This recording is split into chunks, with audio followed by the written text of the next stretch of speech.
I am the Tofu Golem. Please enjoy the video. You start by confirming funds, open the Google Play app and tap your profile icon. Once you see payments and subscriptions, select payment methods to view your Play balance. Make sure the balance exceeds the recharge cost plus any taxes or carrier fees, because transactions can fail if funds are insufficient. If you lack balance, purchase a Play gift card or add a payment method.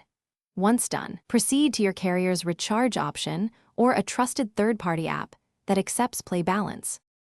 You now pick the recharge path, open your carrier's app or a payments app that accepts Play balance. Enter the mobile number and choose a plan, prepaid top-up or data bundle, checking validity and price.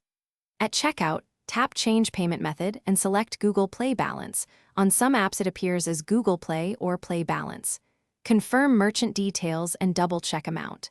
Once you authorize payment, Google processes the transaction. You'll see a confirmation, and the carrier will credit the recharge shortly. You finish by authorizing the payment and watching for a Play confirmation receipt. This proves funds were deducted. Then verify the recharge success via carrier SMS or by opening the carrier app to confirm balance.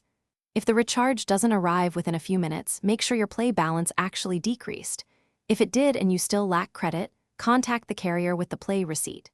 If the balance didn't change, retry the payment or clear app cache. If persistent, contact Google Play support for a transaction investigation. Thanks for watching. Consider subscribing if we helped you today.